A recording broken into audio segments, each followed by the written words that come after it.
Welcome to the Andy and Friends podcast. I am your friend, Andy, and on this episode, I'm talking with Maud from Alephium, where we dig into all things Alephium, what it is, what they're trying to do, why they're different from other layer ones, their entire proof of work mechanism and how that works, the advent of these big ASIC miners coming online and their network expanding. We're also talking about their new network upgrade that's just about to launch. We dig into why they decided to build the way they have built, some of the different features, what is being built on Alephium. So if you are curious at all about what Alephium is, what they're trying to do, well, then this is the episode for you. So let's jump right into it. All right, and here we are on the podcast. How you doing? Good to see you. Good to see you too. Thank you so much for having me. So the very first question I have to ask, and it's the question every time I talk to someone about your project, every time I talk to another YouTuber, especially who's talked about it and said the name of it, how do you say the name of your project? I mean, I can tell you how I say it. Mm-hmm. I said Alephium, but I think that's a little bit my French coming through. I think the proper American way of saying it would be Alephium. Okay. With the E being E. Mm-hmm. So Alephium, both are fine. Totally acceptable. Okay, so Totally acceptable. everybody who said it's one way or the other, it's both. Okay, cool. So now that we've established how you say Alephium or Alephium, what is it? Give me like the elevator pitch. What is Alephium? So Alephium is a layer 1 proof of work. It's scaling proof of work for smart contract and decentralized application. That's not even an elevator pitch. That's a one-liner for you right here. I love it. And when did you start? So Alephium, I think the white paper was written around 2018, published in 2019. Testnet was December 2020, mainnet November 2021.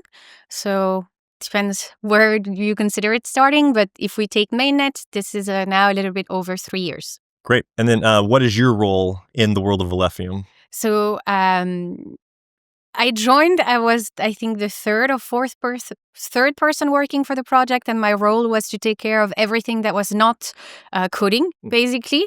Today, it's kind of still this, even though I also don't do too much on the, not actively on the marketing side, even though I do give my opinion from time to time, but a little bit of everything. So all the legal, operation, also developer relationship, ecosystem management, legal, admin, and public speaking as well. Love it. And how big is the team now? It's relatively small, actually. We haven't changed so much in number. We are 15 people in the core contributor. Not everyone working full time, but I think now pretty much everyone is working full time, actually. So yeah. Cool. Okay. Alephium layer 1. There's a lot of layer 1s out there. So I definitely want to dive into, why, you're different or unique or whatever throughout this entire conversation. But let's start with maybe some of the high level points. What are some of the things that maybe you think in your perspective make Alephium unique in that, very wide landscape? Yeah, I think the first thing would be that at a time where the majority of the industry, specifically when it came to blockchain that were made for smart contract and decentralized application, we chose to build on proof of work and actually also on the UTXO model to innovate and evolve those technology. I think this sets us apart because that was definitely not the industry technology of choice at the time. And that allowed us to do things very differently when it comes to scalability to some extent, but also our development environment that really mitigate a lot of the security and user experience issue we see in the most adopted smart contract development infrastructure like EVM, Solidity, for example. And so a lot of different things. I think we also, at the time, as you know, there was a lot of discussion around Bitcoin, the energy consumption. So we also have a little twist to improve the efficiency of the network at large scale and called proof of less work. So we have a little bit of everything, but I think it's really the combination of the best of both worlds, which is the fundamental of Bitcoin, the decentralization, the security, the fundamental that got people excited about blockchain in the first place, but also the flexibility and the innovation that can come from having secure and scalable smart contract, which is what got a whole chunk of the rest of the industry excited as well. Very cool. So going back to launch, it's multi-year process, and then testnet and mainnet. How was it launched? Was it like Bitcoin and just code released out into the wild? Was there early investments? Was there people who did certain things on testnet and earned token? Like, how did that? Walk me through that launch process. Well, Alephium was a very small. Just to set a little bit of background. So Alephium is a relatively, what still is, but was definitely more so back then, really small. The founder, while he has done some stuff in the blockchain space that heard him a little bit of recognition, he was not like a well-known name in the industry, so it was a relatively small and unknown project. We chose to do a pre-sale. So with the Genesis block, we minted various allocation to fund the development of the project, the development of the ecosystem. So we had an allocation reserved for a pre-sale. And so at the time, the pre-sale was 2020. And it started at the end of around the testnet time, because then people, could look for what they would be pre-buying. And it was mainly individual, a lot of word of mouth, a lot in Switzerland because the project is based out of Switzerland. So I think over 50% of the pre-sale participants were based out of Switzerland. The average ticket was below 20,000, but there are a few people who obviously it's an average. So some people had less, some people had more. We didn't have like VC in the traditional sense of things. Yep. There's obviously a few, I think asset manager is how it's called. It's usually people pulling their fund together, but we don't have like a VC in the traditional sense of thing, ASIC in DZ, for example, or stuff like this. At the time, before I joined, I actually started the pre-sale before I joined Alephium. So there was like 2 developers, a white paper and a testnet. So it was a big leap of faith, but everyone that actually took time to read the white paper, look at the GitHub, had positive feedback, and very cool. And here we are now. Yeah. So with that initial pre-sale, how long is that still what is funding the project? How long did that fund the project? How do you fund the project now? So the funds from the pre-sale, we also had a private sale with a group of additional supporter investor later on, and those funds still fund the project right now, but we haven't utilized the entirety of what was the sales allocation. So we still have a portion of this allocation that is earmarked for either, depends, can be liquidity provision in some cases, and further maybe partnership, because as you know, in this industry, sometimes if you want partners, you want them to have aligned incentive, and this is kind of this. We haven't found any for the past few years since that previous private sale that we did, but we have fund earmarked for that. We don't have any other kind of source of revenue at this time, but you can imagine there's many different ways this can go. Obviously, we still have some allocation, so there could be again OTC deals or things like that. But you see, depending on the ecosystem, you also see sometimes like Ethereum with consensus, right? Where the core contributors sometimes offer consulting services to larger organizations looking maybe to learn how to build or to help them on the project. So that could be in the future a way forward. But for now, as I've said before, we're a relatively small team. So we make the funds that we have last longer. So one of the things I want to drill into right away, which you did briefly talk about, is the proof of work mechanism, how all that works. So what is proof of less work? What does that mean? How does that work? How does proof of less work works? So the initial we have a white paper about it, but the initial impulse came actually from the Bitcoin community, where researchers had already asked themselves the question, how can we make proof of work more efficient? So it was never about, if we didn't believe in proof of work, we would have gone on the proof of stake side of thing. We believe in proof of work, but it was a will to see, is there a way we can make it more efficient at large scale? So the way proof of less work works is that Alephium is classic proof of work up until a certain hash rate threshold, which in our case is 1 exahash. We are, I don't know what's our hash rate right now. I think we were at 50 petahash recently, went a little bit back down. But we're still like not even definitely not even 10% from all the way to proof-of-less work. But once we reach this threshold, what happens is that the cost of mining a new block, which at the end of the day is kind of the security of your network, continues to increase as it does on classic proof of work. So you maintain that same level of security, but instead of asking miners to pay that cost purely in computing power, gradually we ask them, as the hash rate continues to increase, we ask them to pay a fraction of that cost by burning Alephium upfront. And it's really important that it's not that they are burning the mining reward they will get, is that to be able to propose a block, as the input of that block, you have some Alephium that will be burned. And basically what you do is that the cost of mining a new block continues to increase, but because it's no longer exclusively paid in computing power and electricity at the end of the day, you basically kind of cap the electricity cost, kind of flatten it, while the security cost continues to increase as it did on classic proof of work. And at very, very large scale, that can, with the current parameters, that can reduce it up to 87% compared to classic proof of work. But we're talking at I think it's around 128 exahash that will reach that level. So 120 times from when we already get to 1 exahash. So, as we're recording this, this past 6 to 9 months or so, this is when all these Alephium ASICs have come online.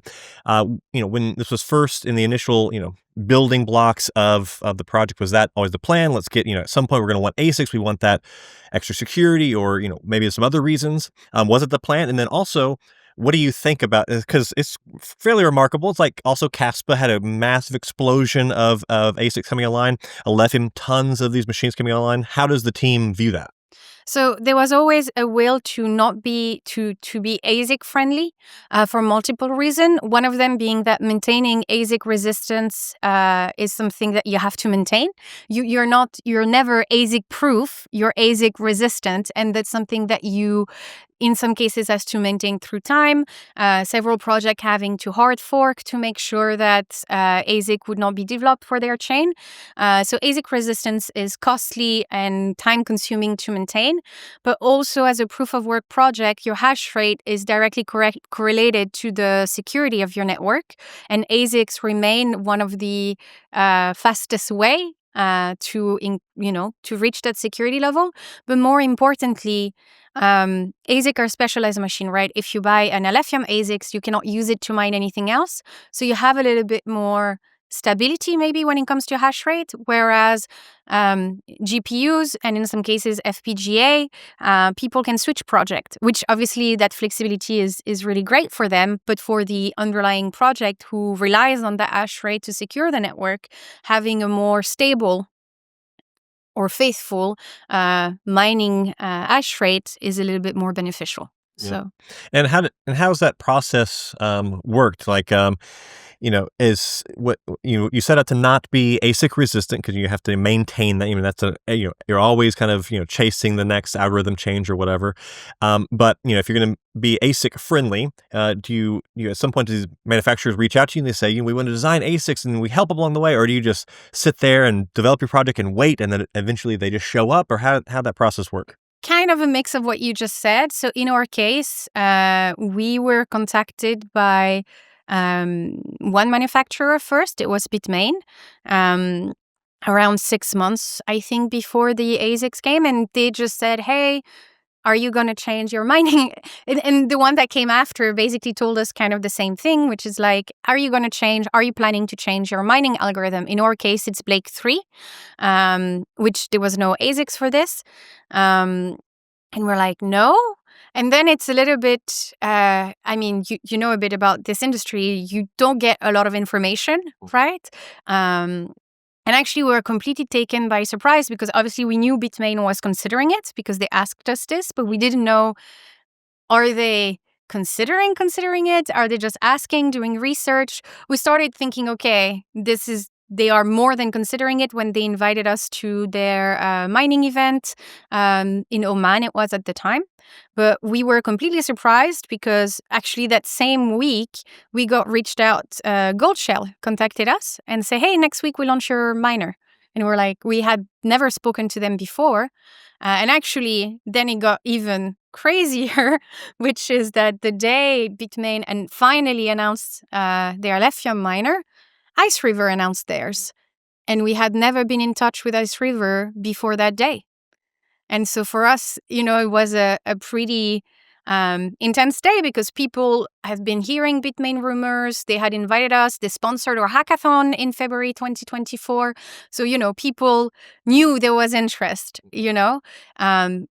and so for us, it was people in crypto, right? They're not super patient. So from February to, I think, July, people were losing a little bit patience. Bitmain announced, and it was already a big day for us. And then 1 hour later, Ice River announced their miners, and he was like, "Oh my!" We had never spoken to them before that day about an Alephium miners. So it was a. So what do you think about that? I mean, that's a very funny process, and it's about how I imagine it. Sometimes it's just like totally in the dark, and then all of a sudden, I mean, I went to a Bitmain kind of event conference last year, and there were several different crypto projects that were invited there, and a couple of them they announced an ASIC there, at the conference. The other ones were there's no announcement or anything like that. They just were invited, and that was it, and they left. So it was very like shrouded and in the dark a little bit. It's very interesting. Yeah, even us, like we were invited to speak at, they had an event, they had one in Oman and then one in Vegas. I was speaking in a panel. Everyone else on the panel had their Bitmain ASICs, except us. So it's always, and you never know because I think, they are very secretive with their business, and you never know, it can change from one day to the other. But yeah, it was, for us, we were surprised in the sense we felt it was early. Like we made the choice of being ASIC friendly. So ASIC were always part of the Alephium future. I think we were really surprised about how quickly they came. I think definitely, it was part of also, like you said, Caspa at the time, like a few project that chose to build on proof of work maybe reach a certain level of maturity, and it makes sense for them to start looking into that. Yeah. Do you think? Are you happy with the timing? Do you wish it was a little later? Do you like if you could have controlled it? It's obviously you can't, but honestly, in crypto, I've learned to let go of any expectation and trying to control time. I think you have to be agile. I mean, I think overall it was.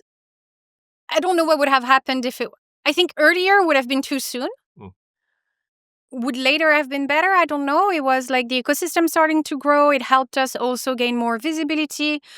So what I can say is probably earlier would have been too soon, but can't really speculate if it would have been better later. But we were surprised about how quickly, compared to our expectation, we thought we would have, I don't know, waited several more years, basically. But the industry changed very quickly. Like if you look, crypto blockchain today is nothing like it was like 3 years, 4 years ago. Moves very fast. And also, it's just you can't possibly know. I mean, crypto is always surprising. Like at the beginning of this year, we all thought this is it, up only from here out. And it might have, it could have been, if that had happened, perfect timing for new ASICs, and everyone's making money and stuff. Who would have known that the entire market would be depressed right now? And hopefully it's all gonna, go back up in the near future. But, it's impossible to know. Yeah, you have to. It's. I feel like working in the industry for 7 years now. It teaches you one thing, is that you have to let go of expectation, and you have to. Yeah, it's not easy sometimes, but that is the one thing that he taught me, is like you have to be flexible and let go and just be adaptable. And yeah. So 7 years ago, was that the first time you ever started in the world of crypto? Yeah. And end of 2017, so I moved from a tech company to start working into a crypto exchange. It was the first time Bitcoin hit 20,000. It was the first time also it was kind of the first not real, but like bull run that was a little bit mainstream. The one before that was very subdued compared to that. Yeah, that was like it's the one where we started seeing talk about it in the newspaper, and like it started being a bit more mainstream, let's say. And the crypto kitty on Ethereum made us feel like the scalability limitation, and kind of drove like the next cycle being all about scalability and the adoption of proof of stake and everything like this. So it was a little bit of a baptism by fire, I would say. But when I joined Alephium, so I worked for a crypto exchange based in Switzerland. But when I moved to Alephium, it was like a completely new side of the industry I had never been exposed to. And actually, the mining thing, like the first time we were invited by Bitmain at their WDMS event in Oman, same thing. I felt like it's like a whole new industry within the industry, and so many things we didn't know. Nobody in our team is a miner or has any like mining experience, so it was really exciting and super interesting to see this world, and also to see how maybe, I don't know if disconnected is a right word, but maybe segregated from, because mining has been a lot around Bitcoin, Litecoin, Dogecoin to some extent. And kind of a wall between this and the whole DeFi craze and smart contract. And it was very interesting to see how mining operation works and how they manage their funds and things like this. And for me, it was very interesting to see that they did not really leverage the other side of the industry that much, like the DeFi side of things. So it was a very interesting time. Why do you think that is? I did my very first little foray. I built my first mining rig in 2014, but then I basically ignored it for several years. 2017 though was when I was like, hello, Bitcoin, $1,300 Ethereum, $20,000 Bitcoin. I was like, oh my God, what is this thing? That's my first true cycle. But ever since then, in that time, I've noticed that it really is a separation. There's all my friends and YouTubers who are heavy into mining don't really do that much in the world of DeFi and all this tokens on chain, all this stuff. And then there's all the people, NFTs and tokens and DeFi and GambleFi and all, but they have nothing to do with the other. Why is there that separation? I think that they are completely different industries. Mining is a lot about infrastructure and knowing how to run. It's not server, but it's similar to running, again, like a very complicated infrastructure. You have to manage uptime, you have to manage like weather condition, and it's a completely different world from, in the end, DeFi, which is, or finance at the end of the day, and all of this. So I feel like it's completely different skill set, and just because you're well versed on one side doesn't mean you are knowledgeable. And I feel like if you don't necessarily fully understand something, you tend to not necessarily touch it too much. And I feel, because they are completely different world, but it's a little bit, I hope, with Alephium but also Caspa and other proof of work chain that bring smart contract capabilities, I hope that can be bridged, because I feel like there's a lot of benefit for both sides in this. Because when you are a miner, the main concern you have is your cost. And when the crypto market can be so volatile, having option to hedge that cost that are not just you selling, maybe looking into options and various other financial mechanisms that can help you reduce your risk or diversify it, that can make mining maybe a lot more profitable or less risky, at least for miners. And at the same time, on the DeFi side, I feel like there's a lot of benefit to tie it to something tangible. So I hope we see more of those bridge creating between kind of those two sides of the industry.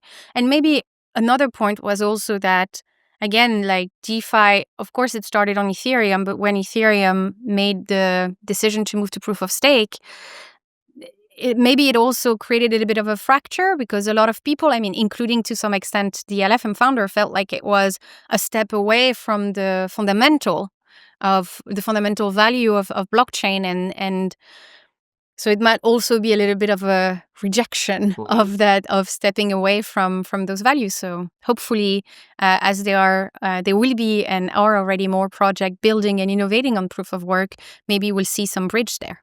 Yeah, I agree completely with that. that last point especially. I feel like when Ethereum went proof of stake, that was one of those kind of definitive moments, because since then that's like a vacuum in the industry to have that, because that was a beautiful marriage of all the people who wanted to. Mine Ethereum, stand up this infrastructure, be it supporting the network and all this stuff, but also reap the benefits of everything is built on it. Yeah. Decentralized apps, NFTs, all this, which all translates to transaction fees and things to the miners. So is a very symbiotic relationship. When that went away, it's like, what do you do now?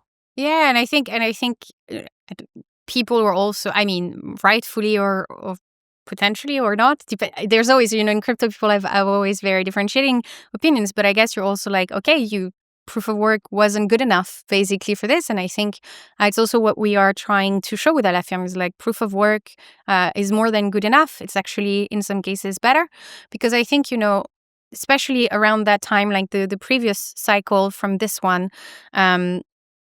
In addition to the energy consumption side of thing, it was always about proof of work is not scalable, is not fast enough. And people kind of lost track a little bit of the disintermediation aspect of proof of work. Like, people can run their own nodes. They don't need to trust anyone to check blockchain data. And it's a little bit what has been lost in a lot of proof of stake ecosystem is people end up an entire ecosystem have to rely on third party to check blockchain data. And, so far it's okay, but we know that this is kind of what it can, sorry, I have the words that cannot come to my mind in English, but that can lead to, it's a dangerous path. Yep. When you start introducing centralization there, when people have to rely on third party to check blockchain data, that they are not able to run themselves a blockchain node, because people always look at the energy cost of like mining a block, etc. People never look at the cost of how much does it cost to run a node. You can run an Alephium node on a smartphone, not this one, because it's an Apple, so you can't do stuff like this. But if you have a smartphone with a more open OS, or you can do on a Raspberry Pi, and people forget that the nodes are the blockchain. They are the network. Yeah. And on Solana, if you want to run a node, you need $100,000 server. Mm-hmm. And then the cost of, powering it and maintaining it. And I think this is, again, those nodes are actually the network. Yeah. And that's why, anybody who wants to support Alephium or Bitcoin or, any crypto of their choice that has that ability. Yeah. Just FYI, run a node, be a part of the network. So, okay, let's talk about, so we kind of covered the proof of work, proof of less work section. Yeah. That's enabling the chain to exist and the ecosystem to exist. Let's talk about the ecosystem. Who is building on Alephium? Why are they building on Alephium? What are they doing? I mean, so Alephium has its own development environment. I touched a little bit on the fact, so of course we're proof of work, but we actually have an accounting model that is primarily UTXO based, so similar to Bitcoin, but actually brings, is fully programmable.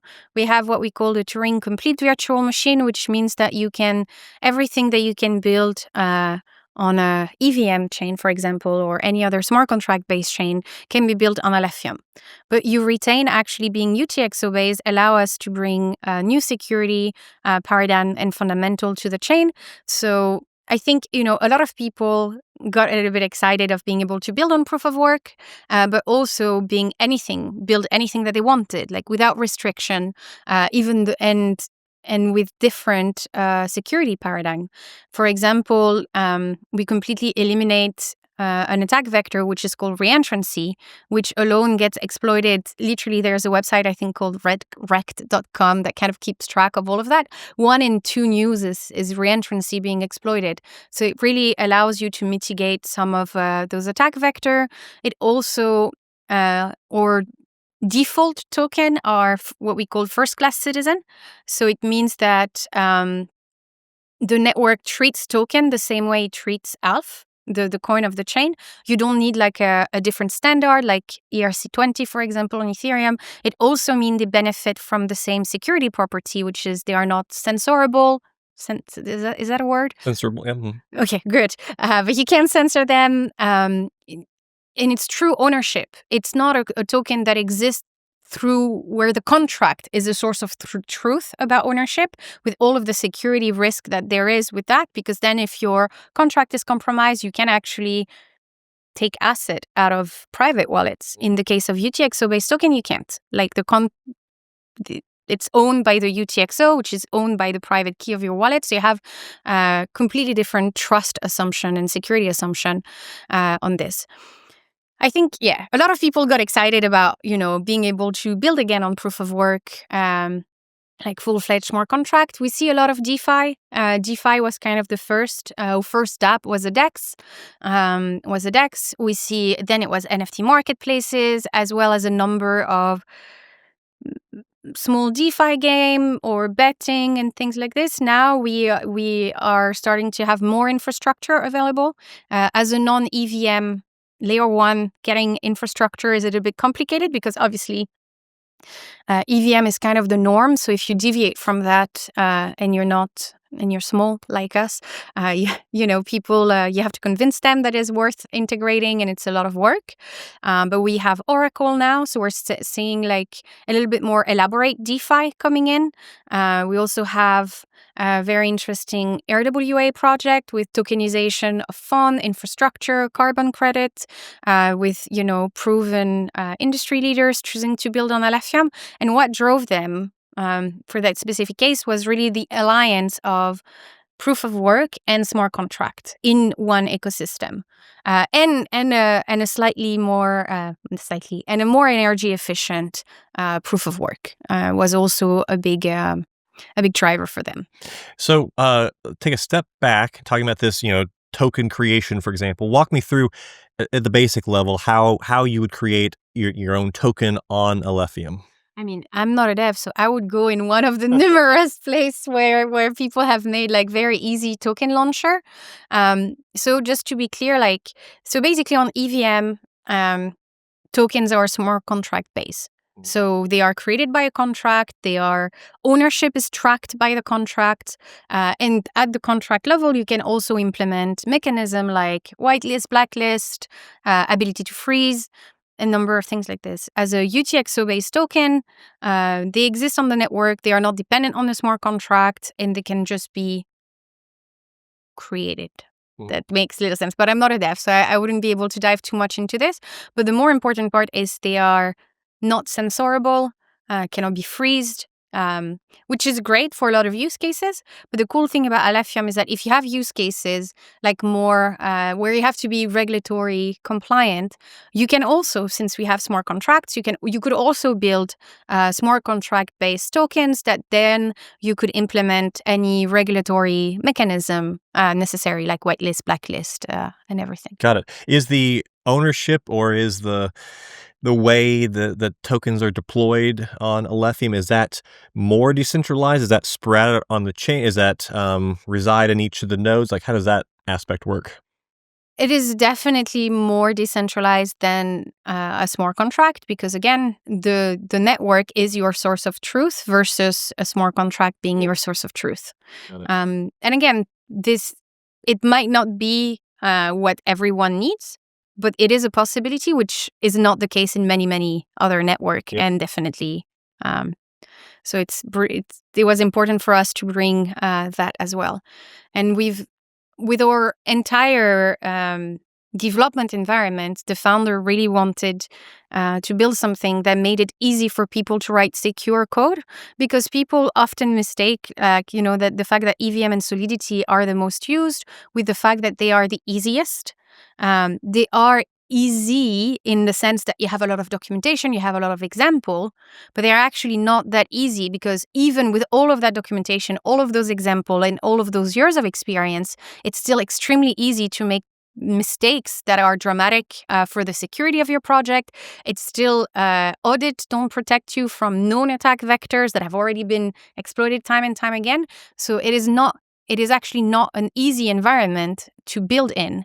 And this is why you see people spending crazy amount in audits, which again, in a lot of cases, known attack vector still doesn't protect you against those attack vector. And so it was really important for us because the benefit of building on different technology was that we could create an environment that was different, that was different from what the majority of the industry is using. And we chose to make that difference, to make it more developer friendly, more secure, where, builders could really focus on innovating, on building. It doesn't mean that you shouldn't focus on security as well, of course, but we try to make it as secure as it could be from the get-go. So, known attack vector that could be addressed were addressed. The language, the virtual machine have built-in check to really make it seamless for the developers. And in turn, that makes also better user experience for the user, because builders, again, can focus more on that. Mm-hmm. And of the different things being built on Alephium right now, are there any standouts or any favorites or any that you want to highlight? Definitely no favorite. I think, we are at the stage, we are between, we had the startup phase of our ecosystem, and we are now a little bit in the beginning of the scale-up phase. So it's a little bit growing pains, because you have projects, where you have passionate people who build those projects maybe on the side of a job, and we're starting to have projects that have fundraised and where their job is the project they're building on Alephium. And then we're also starting to see, again, like Web 2 or traditional companies starting to build. So it's we are very much in a, like in this phase where there's very different profile of projects. So it's very exciting. And I wouldn't say I have any favorite, because I think they all bring different things, whether it is passion, whether it is, some industry credibility. On my side, I'm a bit partial to what I said before, kind of something that brings together like DeFi, smart contract, and the mining side of things, because I feel like if you really want to see where Alephium stands out, is in a single layer one infrastructure, you can have it all, basically. And so that's kind of what I'm a little bit partial towards. Yep. And so, okay, we've talked a little bit about EVM, and so what is the EVM, the Alephium's EVM compatibility, or is there some other way you can talk to those chains? I know that you aren't EVM itself, but you have the Alfred virtual machine. So, kind of walk me through that aspect. Yeah. So because we have our own accounting model, which is called stateful UTXO, which basically, because the UTXO model, it's a simple. It's simple in itself and makes it actually, it's actually very efficient for scalability, because you can parallelize it better. It's not very programmable, and it doesn't have state. So we introduced, I say we, but it's like I take credit for this. I don't touch the tech, so I didn't do anything. But the developers, brought state, which is what allows us to have kind of a Turing complete development environment. And so we have our own virtual machine. Alfred, the name was actually given by the community. So the language is Ralph and the virtual machine is Alfred, like the butler in Batman.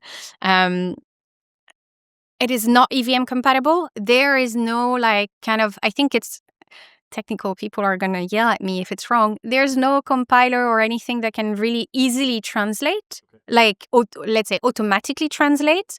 So you would have to rewrite your contract. But we've had people coming from various ecosystems, whether it was like EVM ecosystem, but also Solana, Cadena, Cardano, like really different ecosystem, and everyone past that kind of psychological barrier of, ooh, it's a new language. In practice, people have always had extremely positive feedback about how intuitive and easy it was. So let's say at the virtual machine side of things, there is not like any automated way to move from one to the other. But that being said, interoperability is very important for us. And actually one of the first big piece of infrastructure the core developer built after mainnet launch was a bridge. So we have our own bridge that allows us to bridge asset from and to Ethereum. Then later, 1 year later, we launch the bridge to BSC, and that can be extended to more chain. And actually, this is really something that helped our ecosystem, because having this bridge to Ethereum allowed us to bring the big stablecoin into our ecosystem in a wrapped manner, but still. Very quickly, as our ecosystem started to blossom, very quickly they had the big stablecoin, which really helped on the adoption side of things. And we are always looking into either how can we improve interoperability, whether it is through bridge, as the network, the virtual machine, and the smart contract language continues to mature.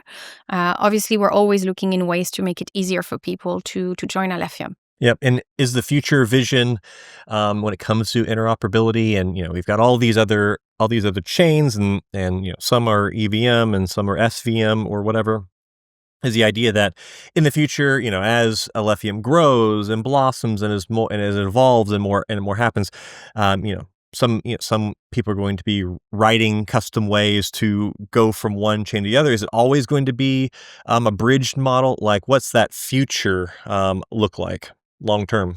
I mean, I hope more and more people. I'm very optimistic because again, we have dev coming from very different ecosystem. People who do a lot of hackathon in different ecosystem. Recently, we had one in France where nobody that was there had ever touched Half and the VM, and everyone again. I don't think we've ever had any negative feedback on the developer experience, except obviously there's not as many documentation and example as you will find on more well-known or adopted chain. I mean, I hope that the thing is that I don't know if it's technically possible.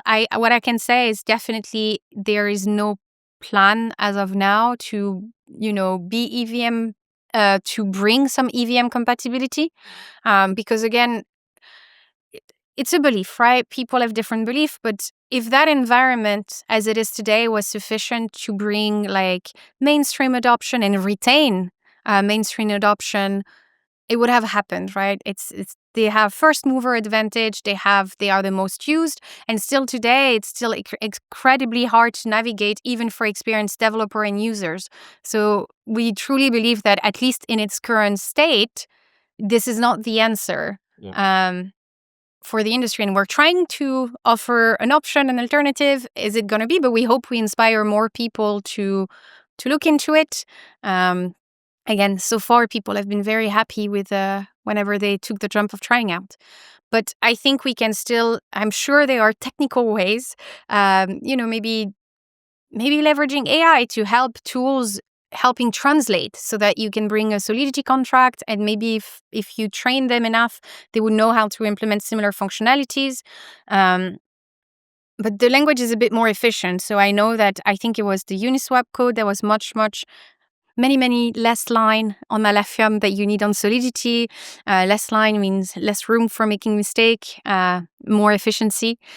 So, but hopefully there are, ways to make the interoperability easier that doesn't rely on making Alephium EVM compatible. Yeah, I think that that's an interesting conversation, interesting topic. I do agree that on one hand, is Ethereum is this giant monster of a crypto out there. It's the second largest in the world. There's an incredible amount of tokens and everything built on it. At the same time, it's been around since I think 2014, and is the world's finances and everything? Is it the world computer that it was promised to be once upon a time? Probably not. So maybe there is plenty of room there for something else or other options, and maybe EVM compatibility is maybe a bit overrated at this stage. I mean, it does make our life a little bit more difficult because pretty much every conversation we have is always like, are you EVM compatible? No. Okay, so either then it's like, okay, so we only do EVM compatibility, but I think you have to stand up for your value, and even if it's not the easiest path, I think that the industry has many layer ones that are layer twos and layer twos as well that are very, very similar, especially in the technical standpoint. And I think it's important that we continue to innovate in areas where people are not, because regardless of, maybe EVM is the answer, maybe not, but I think that regardless of that, the industry has reached a maturity point when you have multiple viable options that are different, because at the end, that's what you want. You want multiple mature technology that answer different use case, different preference, and we're not there yet. So it means there's still more things we can do, and I'm happy that we're one of the people doing it, or at least I tell myself this to cope with not being EVM compatible. But I think it's important. Yeah, I mean, and the other reality too is, we can give all that commentary about Ethereum or Solana or whatever else is already out there, and it has been a long time since these things were initially launched, and they haven't taken over the world. But at the same time, you think there's all this time. It's too late for new things, but the entire crypto market cap is still smaller than a couple of companies here in the U.S. It's still very small, still so very early. early. Yeah. I think this is a big misconception because I think the more retail audience is used to getting access to technology once they have reach a certain stage of maturity. With the nature of blockchain and crypto, they are getting access to technology at a much, much earlier stage. But because they are used to having access to technology at a much more mature stage, they assume we are there. And I think we're still far from here. And again, I don't want to, I think there's no intent of dissing like EVM and things like this. They were the first one, right? And if you're building first, you're building without knowing the use cases, how people are going to take. You have to make decision with literally not as much input. So of course it's easy. It's easier. It's easy to come after and say, that I wouldn't do. That one was a mistake. It's like, so it's actually a privilege to be able to look into what other people have done and be like, okay, this I like, this I don't like. And so we're really grateful for that. And so it doesn't take away for everything that it has done and everything they will continue to do. But we think it's important to have alternatives. They won't be they won't suit everyone, but that's the point again, is that you want to have a mature, good solution with different trade-offs that people can choose from. Yep. And then let the market decide. Yeah. Okay, so let's switch gears. Let's talk about this upcoming network upgrade. Danube network upgrade, is that right? Yeah. Tell me about this. I'm really excited about it. So it's the third network upgrade of Alephium. One thing you should know about Alephium is that it's continuously evolving. One of the learning we had from looking at other projects is that we wanted to start small and build out features and optimize features with usage. And so this is why, since this is our third network upgrade, so we had around one network upgrade per year. This one is pretty exciting to me because it has a huge focus on improving developer and user experience alike. Obviously, the one that people are super excited about always is around block time. So in the previous network upgrade, we went from 64-second block time to 16. So divided by 4. This was a huge improvement because, people are obsessed with TPS, but most of the time as a users, what you're feeling is not the TPS, it's the block time. For you to really experience the limitation of the TPS of your chain, you need to be in high demand period. But for most of the time as an average user, what you're feeling is the block time. So reducing block time by 4 had a dramatic impact on user experience. And this time, we're actually reducing block time to 8 seconds. So divided by 2. And there's already been further optimization to the sync protocol and other block flow execution things that will allow us in the future to potentially reduce this further. So this is a big one. I think before we keep going, with that block time reduction, so there's more blocks that happen because it's reducing the time. Does that mean more Alephium is being created? No, because then we adjust the emission per block so that it remains the same in average over time. Got it. Okay. So this is a big one. There's also this network upgrade will introduce a change to the tokenomics. As of now, the Alephium supply is kind of capped with a maximum supply of 1 billion. We have a very long emission schedule, so and kind of, I don't want to say linear because it's not. There are more emission, but compared to other chain like even Bitcoin or Caspa that have a lot of emission in the beginning and then a lot less throughout the year, Alephium is definitely a little bit more constant. We also don't have halving. So it's a smoother reduction of the emission over 80 years from mainnet launch. But with this network upgrade, we'll actually remove the cap and introduce tail emission. It doesn't really change anything for anyone of us because, by the time 80 years from now... Oh, I'm going to be alive in 80 years. For sure. I'm gonna be half cyborg, half man. I mean, if that's what you want, I wish that. I also, have hope to live long. Maybe I'll be there to see it. Yeah. But that will allow us to also have, with the gel emission, so similar to Monero or Ethereum with this, it also makes the tokenomics a little bit more, not standard, but recognizable for people, because we always have questions about the big difference between the total supply and the max supply. And we always have to explain people it's because most of the supply will be created over 80 years. And obviously, in an industry where people is used to instantaneity, it's a very weird thing to look at when you see an FDV that will be a reality when everyone alive might not be there. So it will allow us to have tokenomics that are maybe a little bit more in line with industry expectation, while actually not making any changes to the tokenomics we'll all experience. And obviously, they're always 80 years between now and 80 years can always be the network can always decide to change this again in the future should they want to. So that's one on the tokenomics. On the user experience side of things, that's the one I am the most excited about.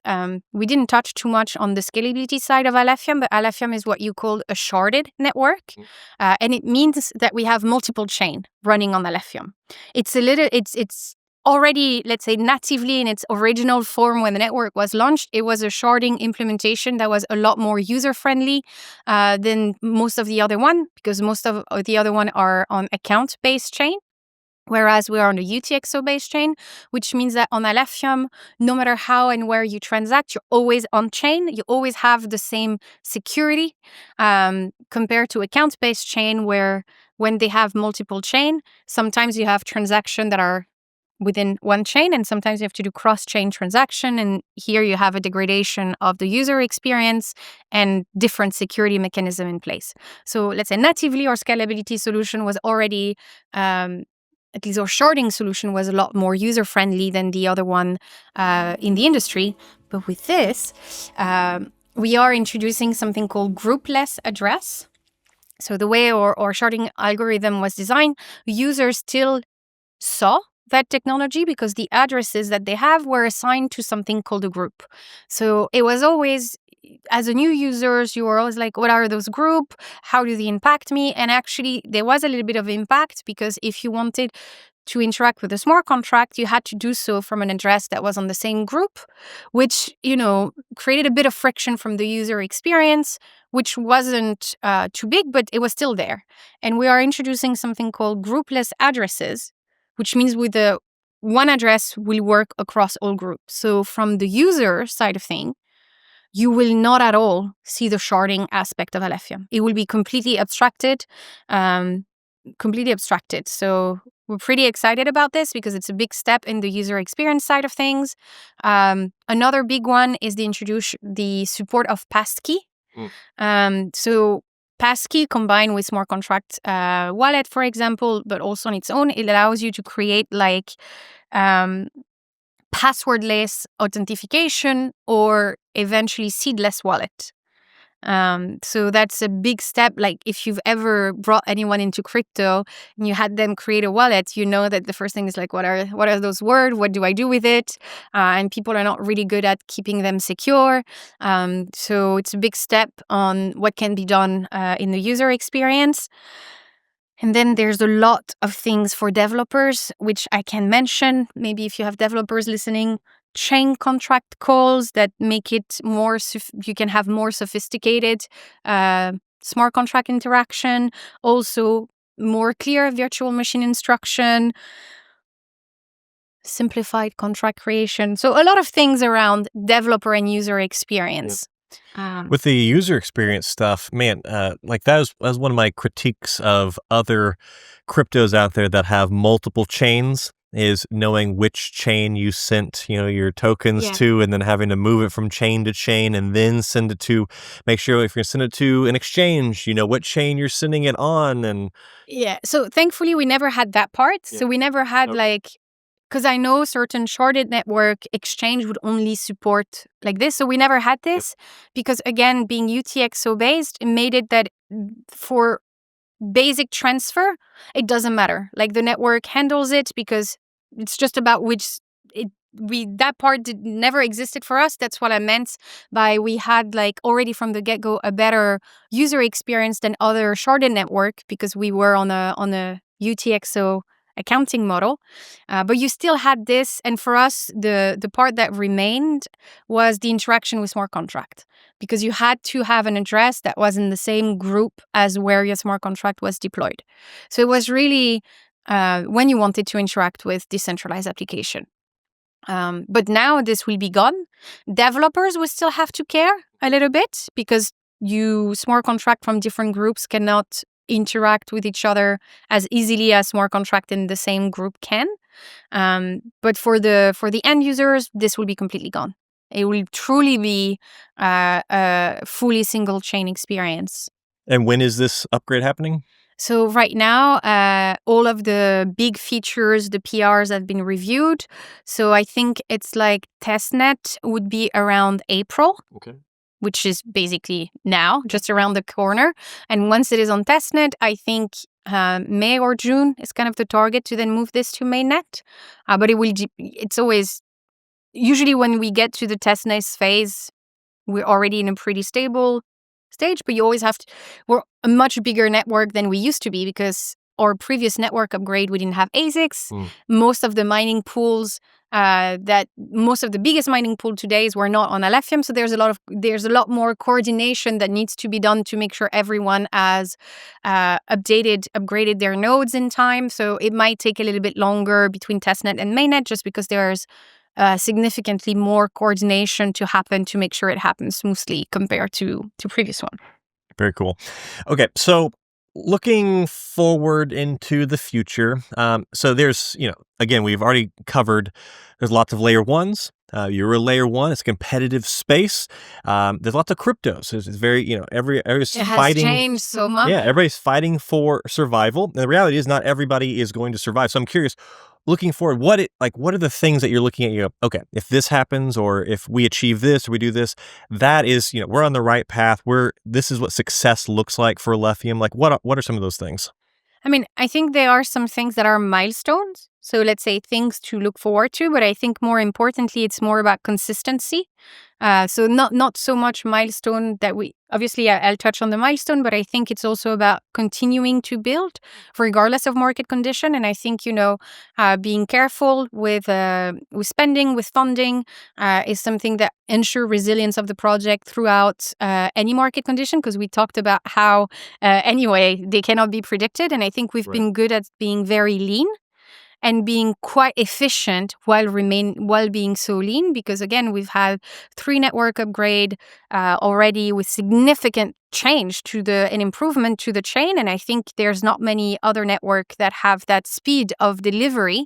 And I think, being able to maintain that is something that through time is what in the end will allow Alephium to be successful where maybe others won't be. It's kind of that resilience that is built in the way we operate. Obviously, in terms of milestone, I think from an ecosystem perspective, when project will be able to fundraise without having to pitch Alephium to VC, because right now, a lot of the projects that are fundraising and looking, like at a slightly larger scale, they often have to defend the choice of building on Alephium versus taking the easy road, which is, why don't you do this on an EVM compatible chain? Why don't you do this on Polygon? Why don't you do this on Solana?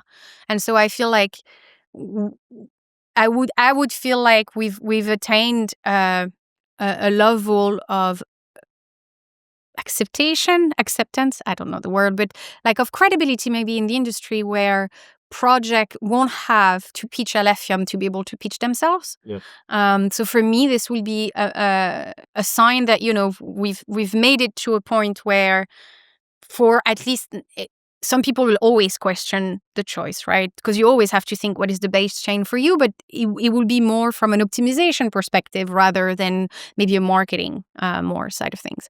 So for me, this will be a big sign that, we've made it to a point where the credibility of the project and our technology has reached a point where people don't question it. So I think that one for me is the biggest. I feel it's also, honestly, our community is quite, again, if you compare to Solana or some other big layer one, our community is relatively small, but I honestly feel like we've already achieved so much with having a community that is really passionate and that is there because they believe in the tech and not just because they are driven by the incentive they get from the chain. I think, you were touching on there's many, many different layer ones, and there are many of them that are very, very similar. And their main differentiation factor is how much money are they spending on getting developers, but it also means that it works. And I mean, if we could, maybe we would also do this. But at the same time, it means that they are also attracting developers that maybe are not there for the right reason. And when those incentives go away, the developers will also go away. And so struggling a little bit more now also allowed us to have maybe a developer base and a user base that is maybe more faithful to Alephium because they are driven by conviction and passion. Yes, having community members or having people who work on your project who are a bit more fanatical, who are a bit more have drunk the Kool-Aid a little bit more, versus they're just there for a paycheck. That's a pretty big deal. I mean, all the projects that pique my interest and are end up on my radar all have like rabid communities, like really excited, passionate, excitable communities that like show up on all the different posts and Twitter and whatever. So are there looking in that forward, being forward looking, are there any specific like use cases or things that you want to like see these types of things built on Alephium? When that happens, that's like going to be one step in the right direction towards ultimate success. Is there anything that stands out to you? I mean, I'm pretty open with what the future holds for Alephium. I think that blockchain in general has been held as kind of the holy grail when it comes for finance. Once you manage to, whether we're talking about DeFi or tokenization or TradeFi coming on chain, it's where you have a lot of potential. And this is where you see the most maybe institutional adoption or interest, and more mainstream interest today. It will change. So I feel like once we start having a number of, it's in stages. So having kind of those kind of use cases happening on Alephium will be a pretty big step. But again, while we move in one direction, everything moves in many others. So I hope to see also, in the NFT side of things, people have often reduced NFT to the art aspect of it, Right. Whereas NFT is just a type of token that can be leveraged in many, many use cases, through obviously in finance, but also through ownership, like real estate, royalties, so still in the art side, but slightly different from the way most people think of NFTs today. So I'm pretty excited. But I would say maybe having, again, a bit real-world asset tokenization on Alephium, I would say for the short to medium term, that would be maybe something, having a bit more of this project, because we have one big one, which trigger more interest for that from that side of things. So that would be a big validation, I would say, because in the end, the increased security, the better developer experience, it's going to facilitate those players to come on chain at the end of the day. But I want to see also a bit more creativity and maybe, I don't know, gaming or, I don't know, pretty open. Very cool. What about you? What about me? What are you excited to see, generally speaking, not just on Alephium, is kind of what is your the use cases that you are the most excited about to see more adopted on chain?